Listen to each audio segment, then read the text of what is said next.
It's been a while. If you've at all been wondering where I've been, well, first of all, you have a very interesting taste in YouTubers, but second of all, I've actually been spending most of my time streaming on this very same YouTube channel you're watching right now. So if you're at all interested in watching me make horrible jokes live, well then, hit the subscribe button and ring the bell so that you can be notified every time I go live. Damn, I disappear for a month and the first thing I do when I get back is plug myself. Oh well, on with the show. It's been a while since my last upload, and during my break, I've really been trying to think about the type of content that I really want to focus down on. And on my quest to find my touch on this horrible platform, I was led to my Ace Attorney tier list videos. Those videos were by far the most fun to make, and they brought in the numbers. You guys seem to really enjoy them. I do love sharing my opinions with you guys and talking about it in the comments and just having these discussions about video games because video games are awesome. So, in case you couldn't tell already, the conclusion that I've come to is that I want to make more tier lists. Which is really funny because the whole tier list trend is something that kind of came and went like 2 years ago, but I want to do more, so we're going to do some more, and you can't do anything about it. Actually, you can click off. Please don't do that, please. No. And what better place to start my return to tier list making than by embracing the inner Capcom fanboy in me once more with the super fighting robot himself, Mega Man. I swear to God, the next tier list will not be on a Capcom franchise. This is just genuinely a coincidence. So first things first, in case you couldn't tell already, I have not played any of these games, and I'll quickly explain my reasoning for each. From what I can tell, the Game Boy and Extreme games just seem to be kind of rehashes of what already exists, but on portable consoles, so that never really interested me. I've heard horror stories about Mega Man and Bass, so I'm good. I'll pass. I don't own a PSP, so that was easy. The story of X7 and X8 is a little bit weirder. Basically, here's what happened. After I finished Mega Man 1 through 10 on the Legacy Collections, I naturally wanted to get into Mega Man X. However, the Legacy Collections for Mega Man X were not out at the time. So I purchased the Mega Man X collection on GameCube, and only a few months later the Legacy Collections were announced, which just I was not very happy about that. I beat 1 through 6 on the GameCube, and to this day I have not gotten to 7 and 8 because I am still salty, to be honest. However, from what I've heard about X7 in particular, I don't feel like I'm missing out on much, so I'm not too eager to play these games, so they're just gonna stay in here for now. I apologize to those of you that really wanted to hear me rant about X7 or talk about the underboob of that one lady in X8, but we're just gonna skip them for this time around. And my excuse for everything else here is that they're expensive as fuck. Mega Man Legends, Mega Man Battle Network, and Mega Man Star Force are very hard games to get a hold of. However, if a Legacy Collection ever does come out for Battle Network or something of that sort, then I will definitely hop on top of that and maybe even make a sequel to this tier list. Who knows? So that leaves us with all of the classic series, X 1 through 6, 0, 1 through 4, and ZX and ZX Advent, which is almost every 2D game. I believe that is all, so let's get started. This is annoying me. I'm gonna move 10 and 11 right here so we can go in order. There we go. All right, let's get ranking. So starting with Mega Man 1. Mega Man 1 is one of the worst cases of first game syndrome I have ever seen in a video game franchise. To explain quickly what first game syndrome is, it's basically when the sequels improve on a game series so much that it makes it hard to go back to the original. And you see that in a lot of platformer series. Off the top of my head, there's Donkey Kong, there's Sonic, there's Kirby, that's a good one, and with Mega Man, it's honestly amplified by a factor of 6. Because not only does Mega Man 2 and Mega Man 3 and Mega Man 4 improve on Mega Man 1, but there's also X and 0 and ZX. With Mega Man having as many sequels as it does, each one debatably improving on the last in terms of controls and gameplay, it becomes very difficult to come back to Mega Man 1 and have no slide, no charge shot, no dash, no nothing.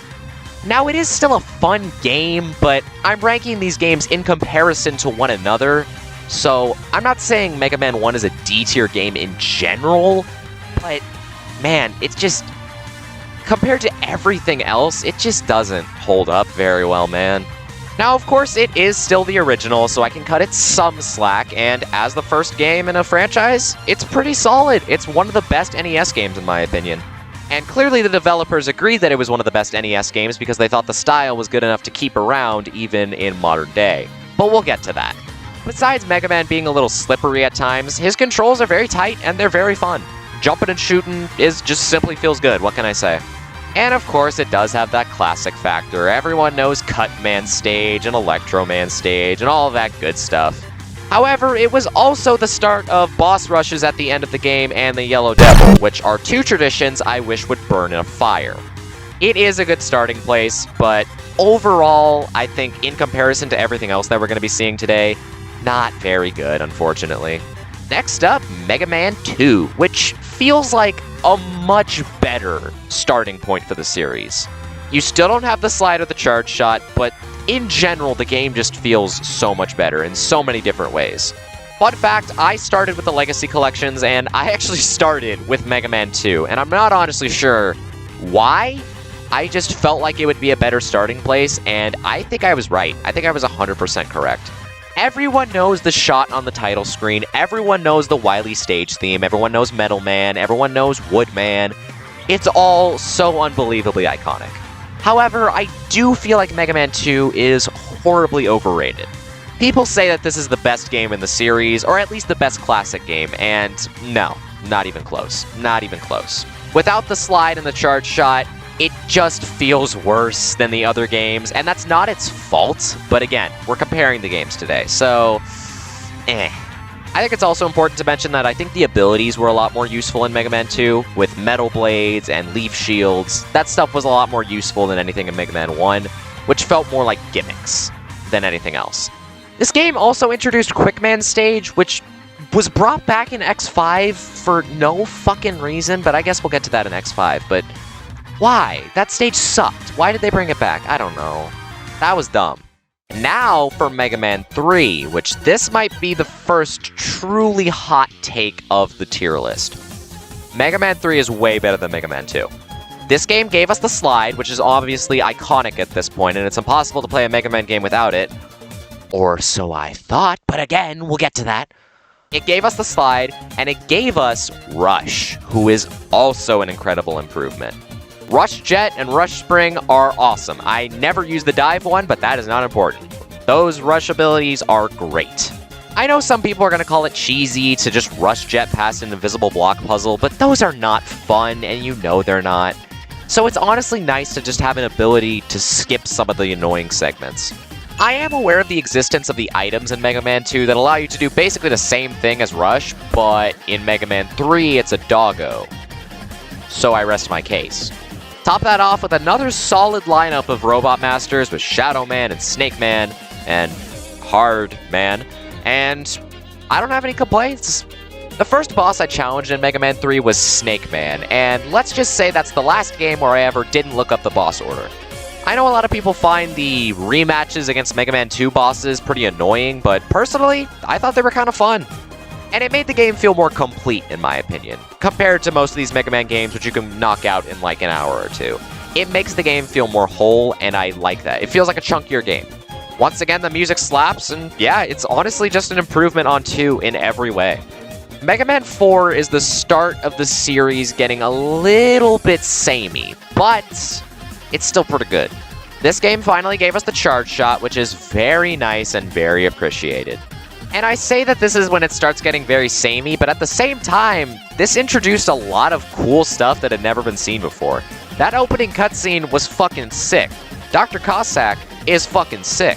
And even though it ends up being Wily in the end anyways, it's still cool to have a different villain for a little bit. A lot of the Robot Masters are just dumb concepts in this game. This is the game that has both Toadman and Dustman, which is not a good lineup. This was the start of the Robot Masters having to get a little bit more creative, and you can definitely tell.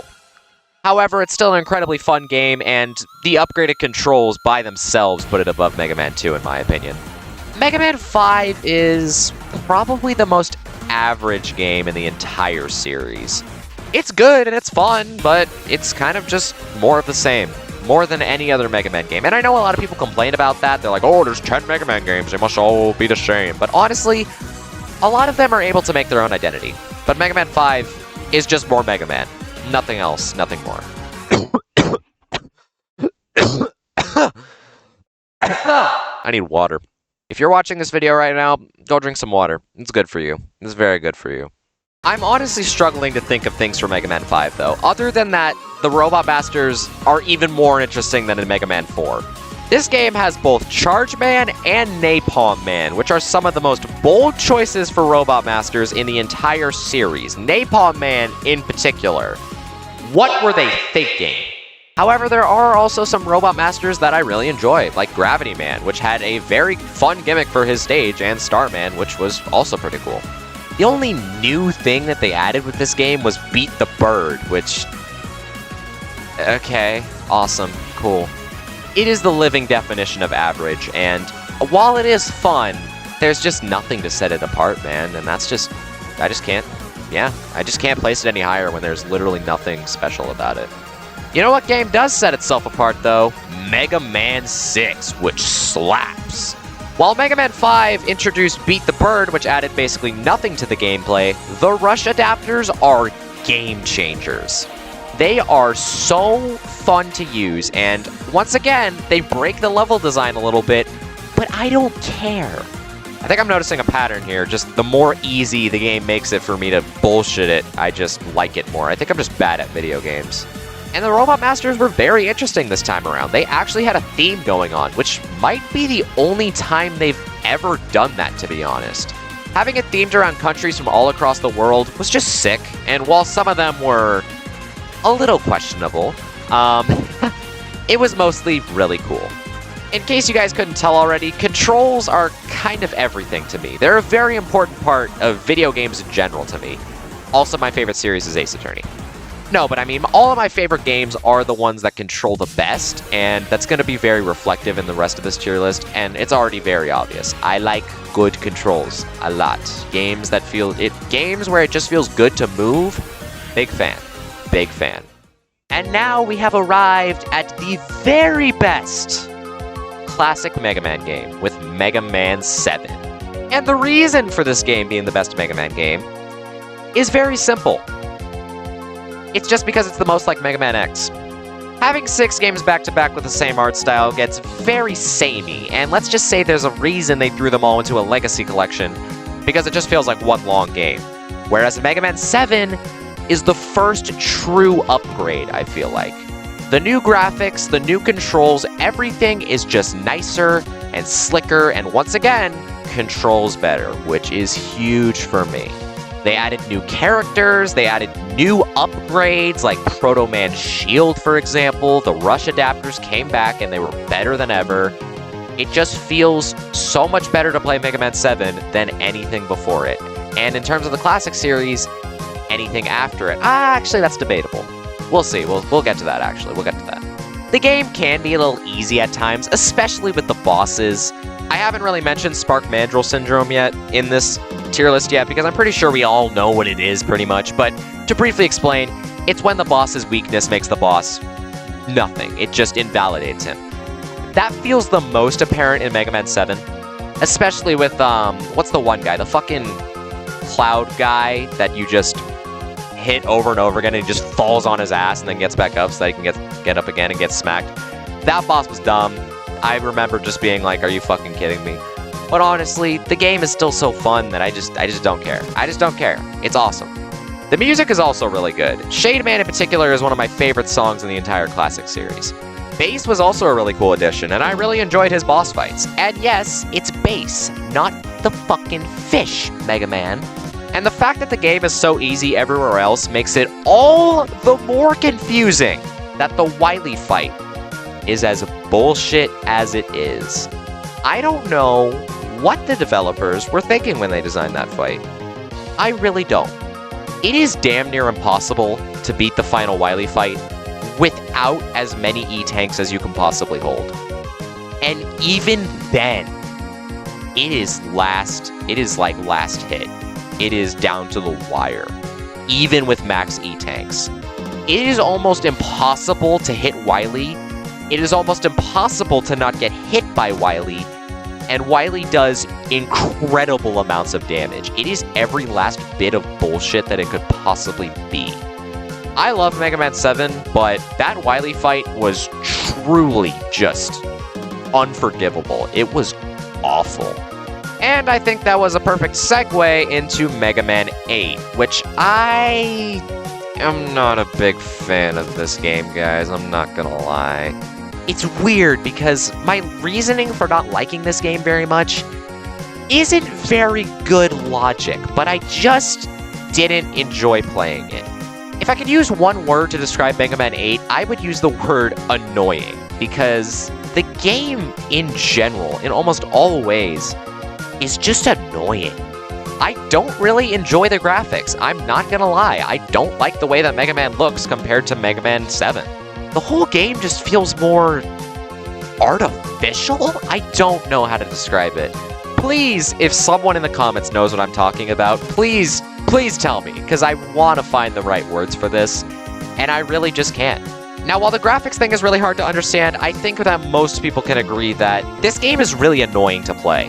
There's a lot of just segments that are just not fun.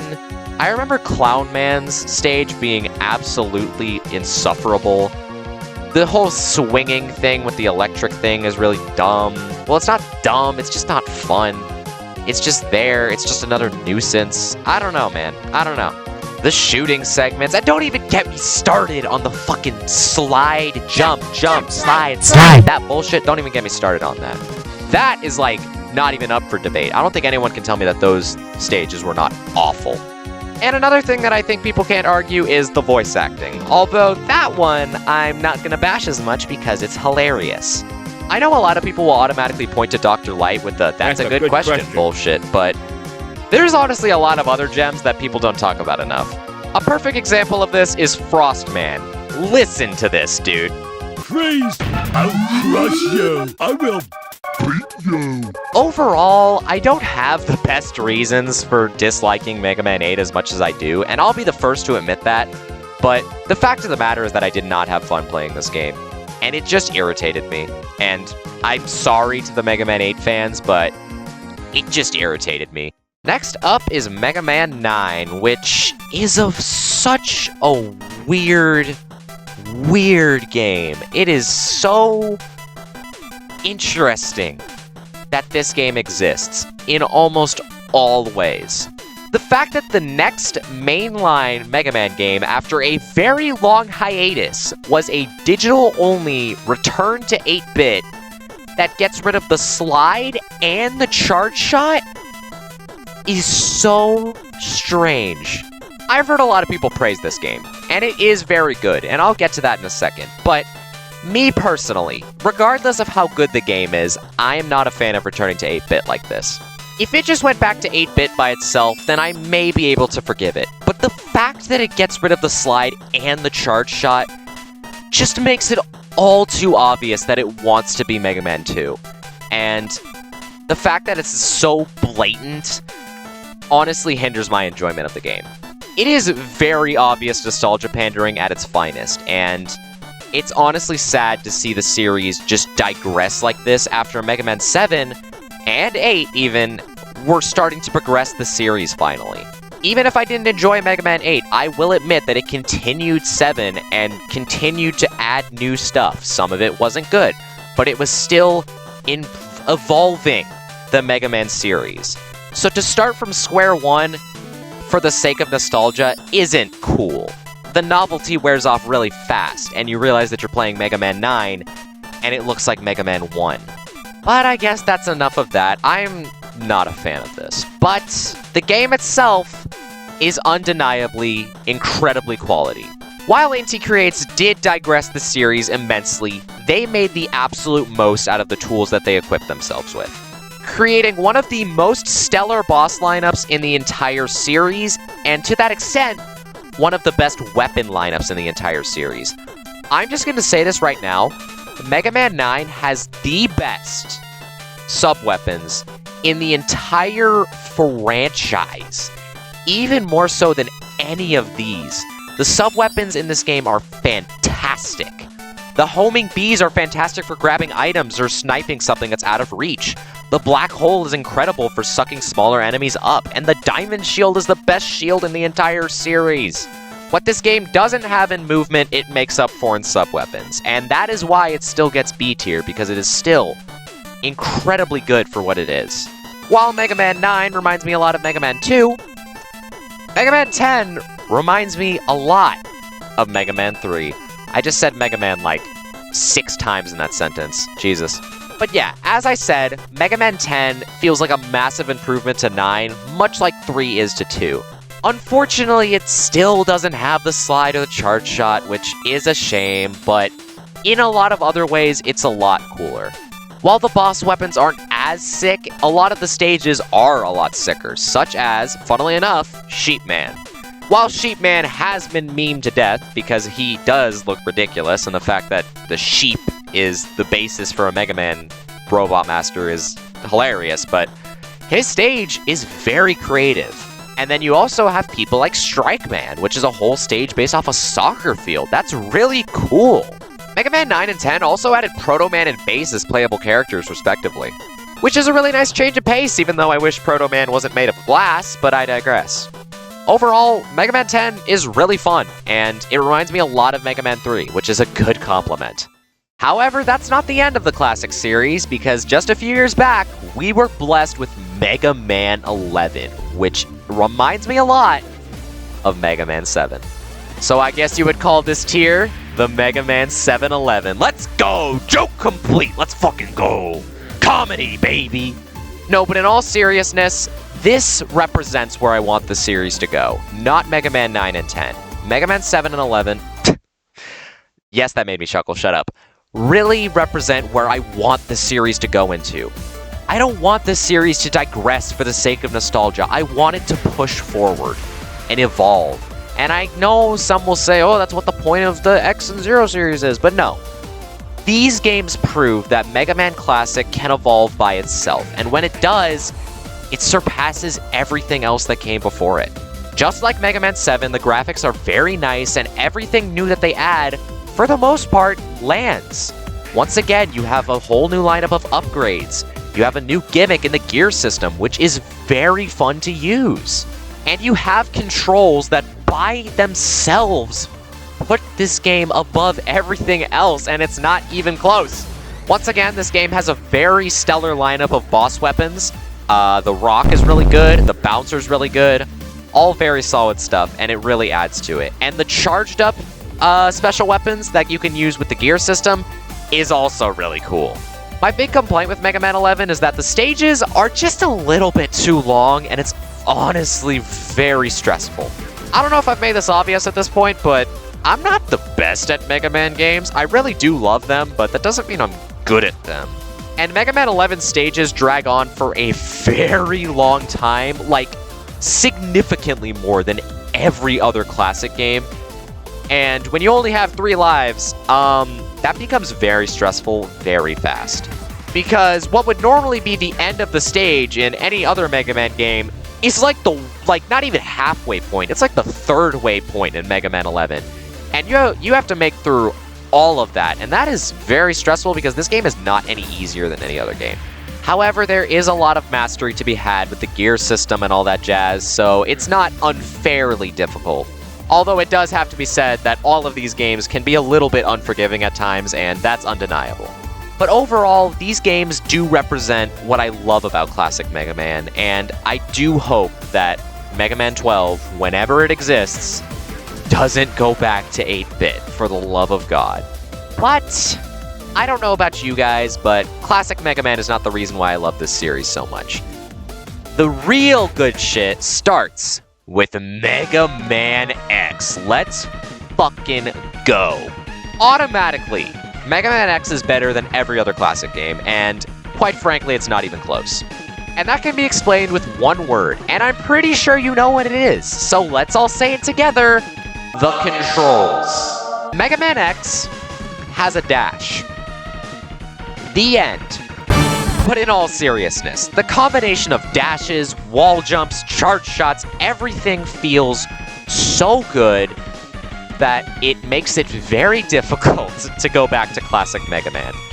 I played Mega Man 11 after having played the X games, and honestly, I wasn't a big fan of playing the classic formula again after getting so accustomed to Mega Man X. I still really enjoyed Mega Man 11, and it's still S tier because it's still fantastic, but man, dude, Mega Man X just feels so good to play.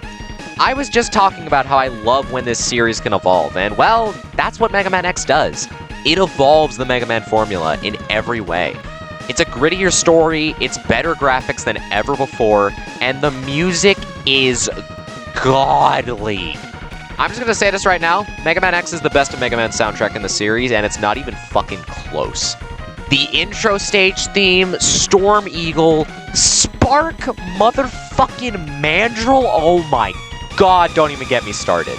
It's funny because my reaction to the Spark Mandrill theme was almost precisely the terminal montage clip that everyone references so often. Mega Man X is debatably even more iconic than Mega Man 2 or 1, just because of how good it is. Even people who have never played a Mega Man game before have heard of Chill Penguin and Spark Mandrill and Storm Eagle. They've heard of it all because this game is iconic and it's a classic. It's not dated though, not in the slightest. It's still, to this day, incredibly fun to play. One thing that I forgot to mention here was all the collectible upgrades that you can grab, which is funny because it's like 50% of the reason I prefer Mega Man X over Mega Man Classic. Snatching heart tanks, sub-tanks, and armor pieces just made the sense of aggression feel all the better. And as a great man once said, Mega Man X is Fucking genius! Now it's time for X2, which is not as good as X1. I'd say that's an A tier. It's a solid sequel, but honestly, it feels like the most forgettable X game to me, and it doesn't really do anything special. It does do some cool stuff, like starting the game with a dash, or repairing Zero is very cool, but overall, it just feels like Mega Man X's weirder younger brother. It has an Alligator Maverick though, so that's pretty cool. The soundtrack is also significantly worse, and even a little ear-grating at times. The very same Alligator Maverick that I just talked about has a very annoying theme from what I remember.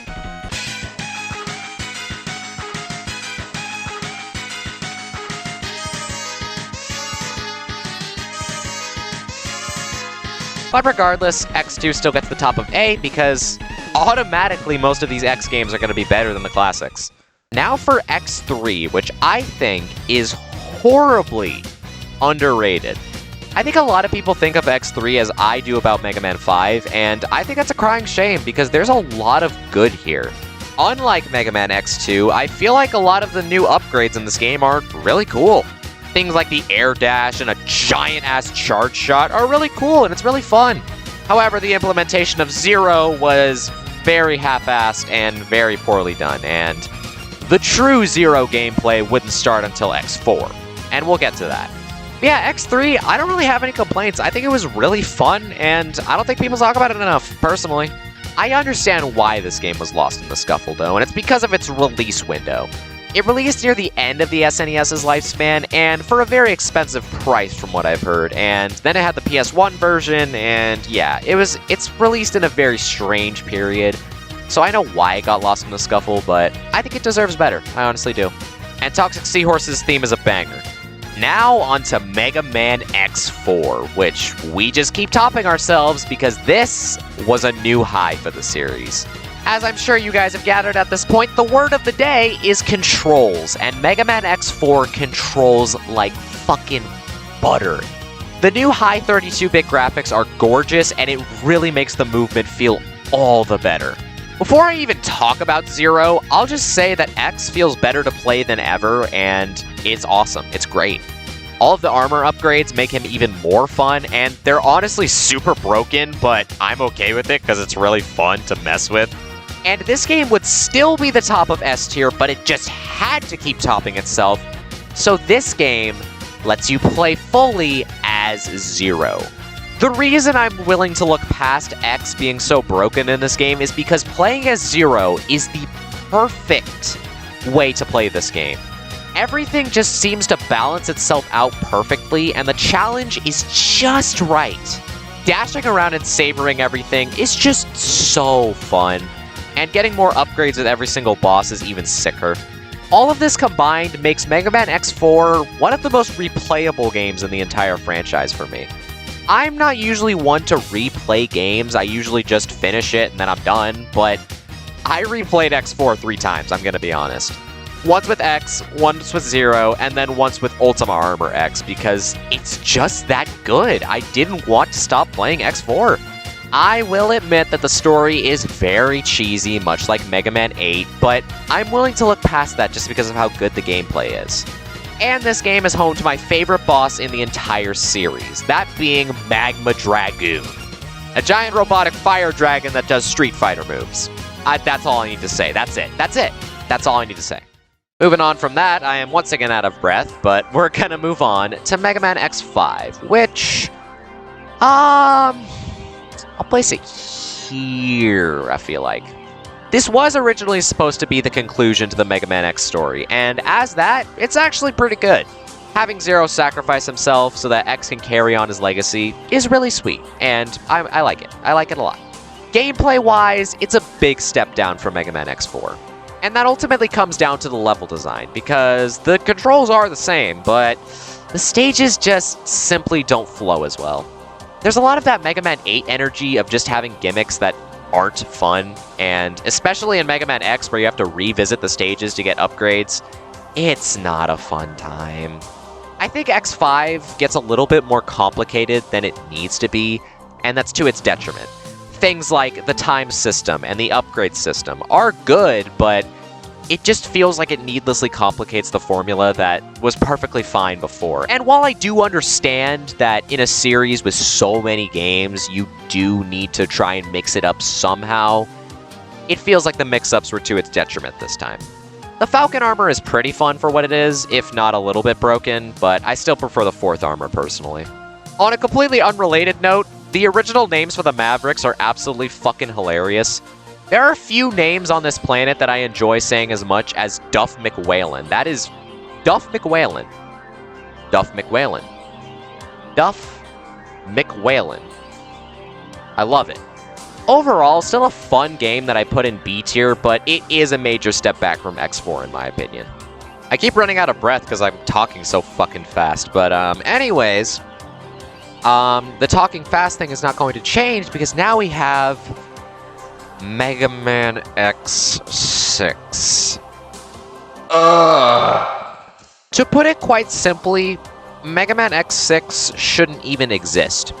It was quite literally rushed out in less than a year behind the main developer's back in order to make a quick buck. So, by definition, this game is a fucking broken mess, and that is very accurate to the game's quality. Now, I haven't really talked about it in this tier list yet, but Mega Man has some bad levels. It has some really annoying levels. Even the best games in the series have some just real stinker levels. I did mention Quick Man Stage, I did mention Clown Man Stage. They all have their stinkers. The problem with X6 is that it is nothing but stinkers. You know how I said everything about Mega Man 8 is annoying? Everything about Mega Man X6 is frustrating to the upteenth degree. The level design is god fucking awful, as is a lot of the bosses. Off the top of my head, there's those stupid fucking donut bosses, Max, Infinity Maginian, every single stage in the game, Gate, everything just sucks in this game. It is the living, breathing definition of, oh god, not this part. Except for the whole game is that part. The story is just fucking dumb. We've all seen the hit myself while I repair myself bullshit. It's really, really dumb. And it tarnishes what X5 did, obviously. I don't care about Mega Man X's plot too much, but it just adds insult to injury. This game is disrespectful to the Mega Man franchise. It is a miracle that I even got to the credits screen on this game because I was having a horrible time. Honestly, you'd expect a giant rant from me at this point, and it's already been a pretty long rant, but to be honest, there's not even much more to say. It's just a broken mess that shouldn't even exist, and it's disrespectful to all of Mega Man, and there's not even anything else to say. It's just bad from start to finish. But lucky for us, we are moving into much greener pastures, because in my opinion, much like how Mega Man X is an improvement on Mega Man Classic in every single way, I think Mega Man Zero is an improvement on X in every single way. Just not the first game. We'll get to my opinion on the Zero series as a whole, but for now, we'll just talk about Zero One, which is a good concept that needs to be ironed out. And it definitely was ironed out in 2 and 3, but Mega Man Zero One is a little rough around the edges, to put it simply. Mega Man 1 has a big first game syndrome, while Mega Man X1 has no first game syndrome. Mega Man Zero definitely does have first game syndrome. It started a lot of concepts that were good in theory, but would only be fully realized in 2 and 3. Things like upgradable equipment, which was cool in concept, but all it came down to is a bunch of grinding. Things like Cyber Elves, which were just a little bit too confusing in this game, and once again, simplified and streamlined in 2 and 3. However, one thing that I will compliment Zero on is the fact that it has better controls than anything in Mega Man X. It's kind of funny how each sequential series just gets better and better controls, because these games just feel better with each sequential series. Wielding the Buster and the Z-Saber at the same time is incredibly fun, and a lot of the extra weapons are also really fun, though not as much in Zero One. The Shield Boomerang, for example, is completely useless, to be honest. I never used it. I also think the art redesign is very nice in this game. I think the sprite work is very good, Zero's redesign is great, and a lot of the Mavericks also look sick, like the one Anubis guy. That guy looks fucking awesome.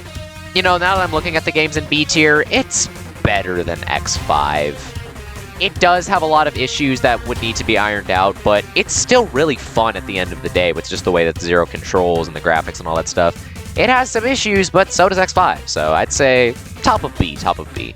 Now, Zero 2 is an improvement in every possible way. It's like, it's right there, I'd probably say. Probably not as good as X4, but Zero 2 is phenomenal. Mega Man Zero 2 streamlines absolutely everything from the first game. Grinding became significantly easier, Cyber Elves even simpler, and a bunch of new mechanics were added to make the gameplay even more fun. Things like EX skills, forms, the chain rod, it's all so good, and it's all for the sole purpose of making the game even more fun, even more customizable, even more streamlined, smooth, and all that good stuff. It's so good. The story was also beginning to pick up in Zero 2, although I'll talk more about that during the Zero 4 part. Overall, these two games represent everything I love in Mega Man. They're incredibly streamlined, incredibly fun, and I could probably play them forever, to be honest. However, Mega Man Zero 2 is still not the peak of the Mega Man Zero series, because Mega Man Zero 3 is the greatest game in the entire franchise. You know how I said Mega Man 2 improves from the first game in every single way? Yeah, so imagine if they did that, but even more. Mega Man Zero 2 was fine as it was, to be honest. As you can see, I placed it here. It's so fun. And yet, Zero 3 still streamlined everything even more. So much so that it even makes Zero 2 look a lot worse. Once again, everything is streamlined. It completely removes grinding, makes Cyber Elves even more simplified and customizable, and you have 3 slots to put on your body parts as opposed to just the forms in Zero 2. This makes the game ultra replayable just because of how personalized you can make it. Zero can be whatever you want him to be just because of how many options there are. And to top it all off, you have an absolutely phenomenal final boss in Omega. I'll be the first to admit that the Mega Man Zero games are incredibly underrated and not enough people have played them, but even people who haven't played them have heard of Cannonball because it's just that goddamn sick. It's honestly insane coming from Mega Man 1, which is just jump and shoot, into just sex on a controller. It's fantastic. It's fantastic. I could play Mega Man 03 until the day I die, and I'd be okay with that, because it's just that fun to play. Wrapping up the Zero series, we have Mega Man 04, which is quite an interesting one, I would say. I'm going to place it right here, I think. It's not as good as X5, but it's still better than the classics, I would say. Now, before I talk about anything else, I would really like to talk about the story of the Mega Man Zero series, because generally, I don't care about the Mega Man story, because it's so simple, and who cares? In Mega Man Classic, your goal was to find Dr. Wily. Who cares? In Mega Man X, it's a little bit grittier and more complicated, but at the end of the day, the goal is to find Sigma, and that's it. But the Mega Man Zero series is all so interconnected, and the continuity between the 4 games is genuinely commendable. Inti creates spins an incredibly well-detailed story across these 4 games, and the conclusion in Mega Man 04 is absolutely incredible. Watching the progression throughout each game is honestly super cool, because you start with Mega Man 01, where you're just learning about the worlds, you want to stop Copy X, whatever. Then in X2, you learn about the Dark Elf, and you start learning about the influence they can have over people. You learn about that with the main antagonist. I forgot his name. Was it Ezio? No, that's the Assassin's Creed guy. And then in 03, you're introduced to Dr. Wile, who is very clearly a reincarnation of Dr. Wily, which is supported by the evidence in X5. And then in 04, Zero is finally able to overcome his creator and defeat Dr. Wile once and for all, sacrificing himself in the process. It's a surprisingly well-written tale that had me engaged from beginning to end, and the ending of 04 is honestly one of the coolest moments I've ever had in a video game. Not even gonna lie, it was awesome. And the fact that the story is as good as it is honestly just icing on the cake, because the Zero series was probably already my favorite, but the story being as good as it is just a cherry on top, and it really solidifies it as my favorite Mega Man series for sure. Now, in terms of gameplay, as you can see here, 04 is a big step down from the rest of the series. While the progression from 1 to 2 to 3 was just constant improvement, I think 03 peaked and they couldn't figure out what to do next, so they just did gimmicks. Gimmicks such as the Zero Knuckle, which is just completely useless, and the weather system, which is just annoying. It reminds me a lot of X5, which is probably why they're right next to each other, where the gameplay clearly peaked here. And from there, they had to try and figure out new things to add because they couldn't improve, so they opted for new instead.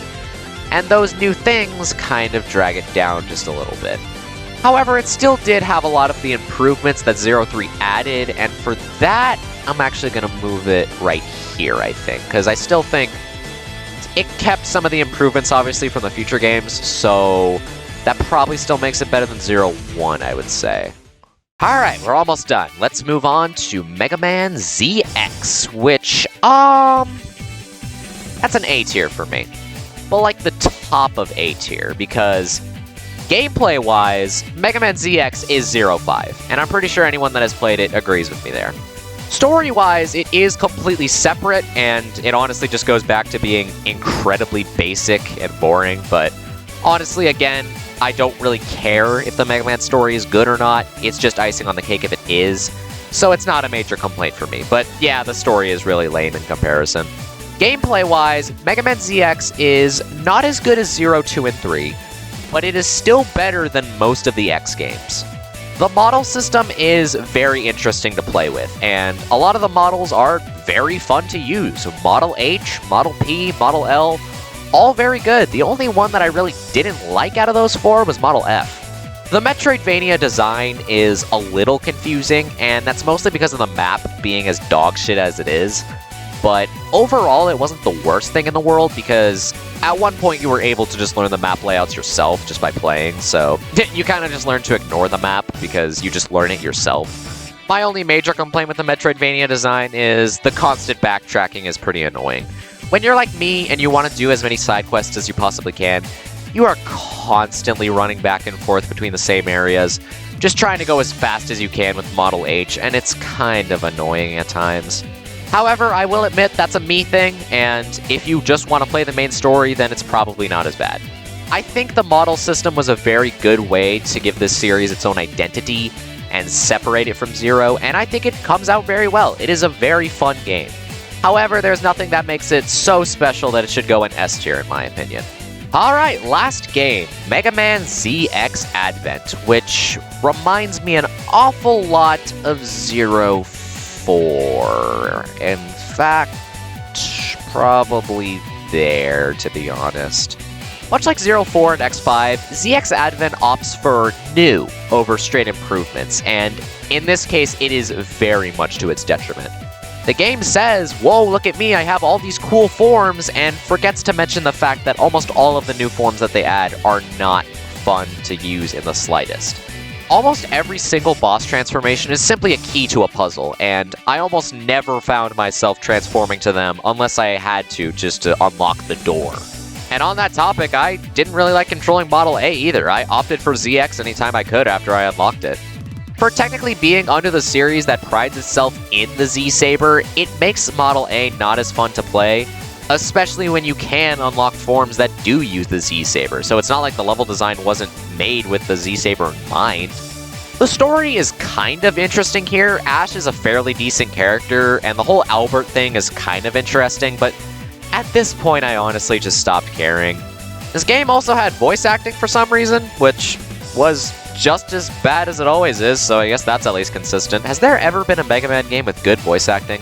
Accept my thorny embrace and allow your soul to be scattered like petals on the breeze. This game also had the little classic minigame, which is really interesting because it kind of acts as a demo for Mega Man 9 in a way, because it was made by Inti Creates, who made Mega Man 9, so this is a little interesting part of Mega Man's history, but nothing really special, to be honest. Alright, and just like that, we are done. I spoke incredibly fast today, I feel like, so I'm going to look over this again and just make sure I know what I'm actually talking about here. Looking at the 3 classic games in A tier, I think Mega Man 3 is definitely the weakest of those, and that's mostly just because it's so old, didn't have the charge shot, pretty simple, and I know this game didn't have any of that either, but the gameplay made up for it, I feel like. I think I'm not giving X5 enough credit here because it wasn't the greatest, but it didn't have any Zero Knuckles or stupid upgrade systems or Model A, so I think it will stay at the top of B tier just because of its consistency that these other ones lack, I feel like. I think I'll move Mega Man 1 up into C tier because it's not exactly horrible, but still definitely not B tier material. This is my last chance to move Mega Man 8 and save myself from the comments. Nah. I think the thing that keeps X4 above Zero 2 for me is the improvements that Zero 3 brought, because it does give Zero 2 a slight, smallest in the world tinge of that first game syndrome. Except for its second game syndrome, but you know what I mean. It makes it a little bit harder to play, but not too much, so it still is top 3. You know, I put Mega Man 7 and Mega Man 11 up on S tier just in comparison with the rest of the classic series, but now that we have the whole shebang up on here, they're not S tier compared to the rest of the gang. I think I'll place them around here, I feel like, with ZX. You know, ZX honestly surprised me with how good it was, because I really didn't expect it to be anything special. I just expected it to be a generic, another Mega Man game, but it's honestly a lot better than I thought it would be, so props to it, I guess, for being top of A tier. And then I'd say ZX Advent is exactly what I expected from ZX, pretty much. I think 10 is actually a little bit too high, not gonna lie. I think it'll get the bottom of A tier, because it still does lack charge shot to slide, and that is kind of a deal breaker, not gonna lie. Alright, I think I've stared at this screen for long enough, so there you go, the final tier list. It actually felt really good to make another one of these, I'm not gonna lie, so I think I made the right call by deciding to delve back into tier list making. As per usual, I respond to every single comment that I possibly can, so if you have anything that you want to talk to me about, maybe a placement that you disagree with, maybe you want more of an explanation on something that I kind of skimmed over, please feel free to ask me. I love talking in the comments. That's almost my favorite part about making these tier lists. I almost like it as much as hearing myself ramble for 2 hours. But yeah, I think that's all from me today, so y'all have a good day, and remember, it's pronounced bass, not bass.